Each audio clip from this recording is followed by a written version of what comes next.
the voice of Dixie State College. Dixie Sun News.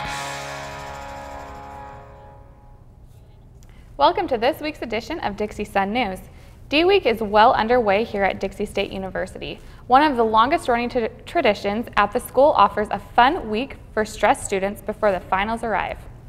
The school kicked off the week with a chalk art competition, and even the bad weather, students showed up to display their art. Reporter Kylie Young has the story. Despite the stormy weather, students gathered on Monday to start off the D-Week with a chalk art competition. My friend told me about it, and I kind of expected it to be like sunny and bright and everyone to have a party, but it's not quite turning out quite like that. I'm president of what kind of is art club, and so my advisor, who's also my father, Professor Martinez, said, you know, I don't think we have anyone going. Would you just mind going? And I was like, no, it's not a problem. Kind of is a problem. I might catch pneumonia, but We were just like, let's do a Kraken.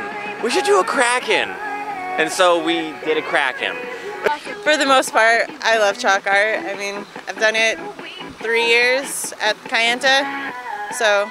We've been planning for weeks and weeks. I mean, this is D-Week, so it's a big deal. And we're really sad it's raining because we were supposed to have a chalk drawing day, and it's kind of washing all the chalk away, but we still have donuts. We're still out here for a good time.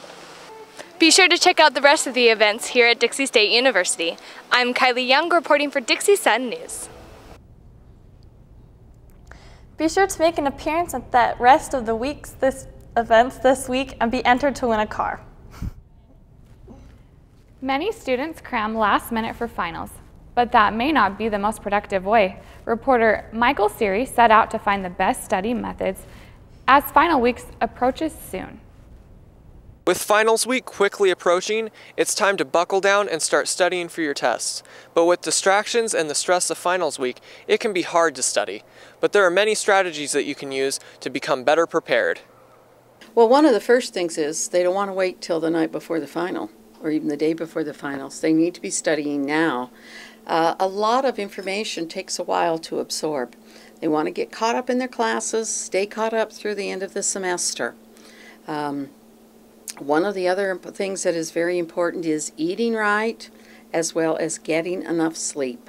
What I usually like to do is I like to find a study partner, but not like a really close friend, because then like we always get like distracted and like we never get anything done. So finding a good study partner is like really important. For me personally, I just ask my professors and I just study it, and I'll read it over, write it down. There's a million ways, but that's how I do it. Study hard, study as much as you can, make sure to take breaks and take naps, eat, stay hydrated. That's what I do. The library is a great place to study for finals. It's quiet and it's a place with limited distractions. It's also filled with tons of information to study and learn. Another great way to study is to form a study group. It can be fun, but also a great way to study for finals. Don't stress it too much. Don't expect to be like too stressed out, because then that's gonna creep up on you. What you can do for yourself on that test day is just to relax and realize that you've done all that you can and that you've done your best, and that just go in confident and knock it out of the park. For Dixie Sun News, this is Michael Siri. Flory Wenzel is on set today with a look at men's golf. Flory? Men's golf is wrapping up their season with one more tournament. The boys have had a great season full of good games, fun, and team bonding. Men's golf has one more tournament to prepare for the conference championship, so I caught up with Jesse Porch to talk about how their season is going. I've been playing this is my second year. I redshirted last year. My dad always played back in the day, so I really enjoy it, and that's kind of what got me started. And then I love it down here in St. George, the weather and the warmth, so it's really fun, just the atmosphere and stuff, to play golf down here. I love just the end of a round every time. If you're in contention to win a tournament or something, it's really exciting. You got the nerves flowing, and a lot of times it come down to the final putt and you got to drain it, and it's just very emotional. We all get along good. We all kind of have the same common interests, it seemed like, and stuff, and so everyone gets along on our team. Our team, we like to go to movies together. We play pickleball a lot, sometimes shoot around. In golf, it's just kind of taking one shot at a time. So if you are struggling, you just got to leave it in the past and focus on each shot after that and don't try to focus on the score. You know, I love to snowboard and go on hikes. I'm really outdoorsy. When I'm done with college, I'm going to go work for a company called Ping. And it's a golf company, so just be a rep for them. Reporting for Dixie Sun News, I'm Flory Wenzel. Be sure to keep updated on men's golf as they head to conference championships. Back to you. Thanks, Flory. There are several clubs on campus, but one is being closely watched by campus security. Calvin Smith talked to the Parkour Club. I'm here at Barefoot Gymnastics tonight, where the parkour and free running team of Dixie State University is taking the idea of a school club to a whole new level. The Dixie free running and parkour team is a parkour and free running team at Dixie State College. We focus on getting over obstacles as quickly and efficiently as possible. I started it because I have a passion for parkour and free running, and when I joined the university, it was not allowed at Dixie State College. You just kind of want to...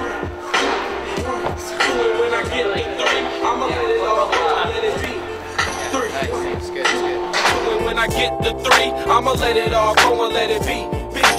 1, 2, 1, 2.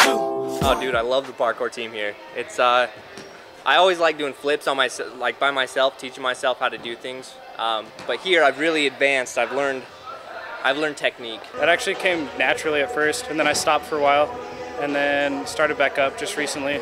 A side flip, it's pretty crazy. A back flip. Just how fluid it is. It's just fun to run around and jump around and kind of do whatever you want. The recently formed school club met opposition from safety advocates earlier in the semester. The challenges were overcome, however, and the club was quickly ratified. Now the club is sanctioned and able to practice their sport anywhere on campus. As soon as I joined the college, I was doing some flips outside, and some cops from the school officers came over and gave me a real hard time, yelling at me and telling me that they ticketed two kids a while ago. We have waivers and everything's cleared up now with the school, but sometimes cops still stop by to look at our waivers and make sure that we're still okay to do it. This is Calvin Smith with Dixie Sun News. Hold on a second. Okay.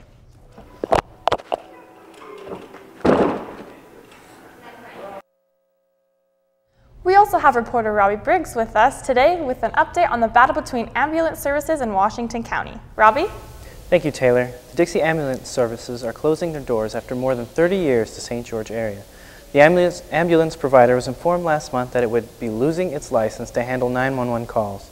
They informed the Utah Bureau of Emergency Medical Services on Tuesday, informing agency that it would cease its operations effective 7 a.m. Sunday. But what does this mean for St. George?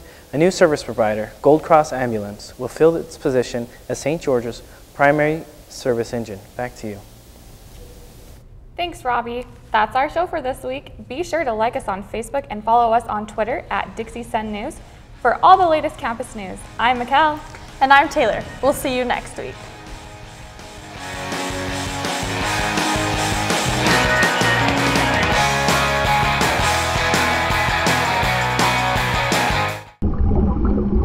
You haven't really competed in a triathlon, it seems, unless you've done an Ironman race. The slogan is nothing is impossible, and you get out there and you find what's inside yourself. It's pushing the boundaries of what we think we're capable of. I mean, who does this kind of stuff? It's about being comfortable with being uncomfortable. I mean, if you take a bird's eye view at what you're doing, it's absolutely insane. I came into the race knowing pretty well what the course was like. I came here early and trained on the course. So all that didn't prepare me for how hard the race was. It was extremely difficult, probably the hardest thing I've ever done. I absolutely loved the full Ironman here in St. George. It was a fantastic course, but I think that having it as a half Iron really makes a lot of sense. So it's really exciting to see just more people in the community participating in the race, and more people in general can do a half. Everything that wasn't working for us as a full is totally working for us as a half. Early season, tough course. To do well here, you got to be a very well-rounded athlete. You're going to have to have a good swim, a good bike, and a good run if you want to be near the front of the race. It's still on the same beautiful course, and it's really a championship-worthy course, so I'm very excited as a professional athlete that it's the U.S. Pro Championships. The course is really still a tough course. There is more climbing per mile than there was when it was a full. You start out at Sand Hollow, which is this beautiful swimming area, then you ride around the east side of Sand Hollow, in through Hurricane, down the SR9. We get to ride through Snow Canyon State Park now, which is a beautiful area. So more of a steady grind there for about 4 miles, but it comes at a pretty good time in the course. You're about 40 miles in, and it'll hit you if you're not prepared for it. Then you'll cruise back into town and head out on what was the original run course on Red Hills Parkway, which will peek out over all of the sea. I think that the race will be kind of a highlight reel of what Southern Utah has to offer. Everything that goes into your training, I think you don't stop thinking about, I have to finish. I won't tell anybody I puked 3 times at mile 3. You know, I have to at least finish. If I have to crawl, walk, or whatever it takes, I don't want to start this and not finish. I started pumping my arm and I was excited. Then he drops down and starts doing push-ups. And the announcer's up there counting him out. This guy's still got something in him. Yeah. Starts counting out these push-ups, and then that's when he realized he hadn't actually crossed the finish line yet.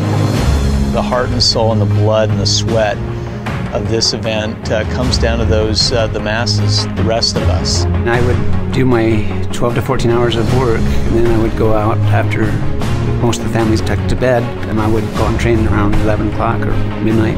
He's done that for 20 plus years. At the end of the day, the amateurs are what make the sport. When it was a full, we had about 300 people from all of Utah that were willing to participate. As a 70.3, we now have over 800.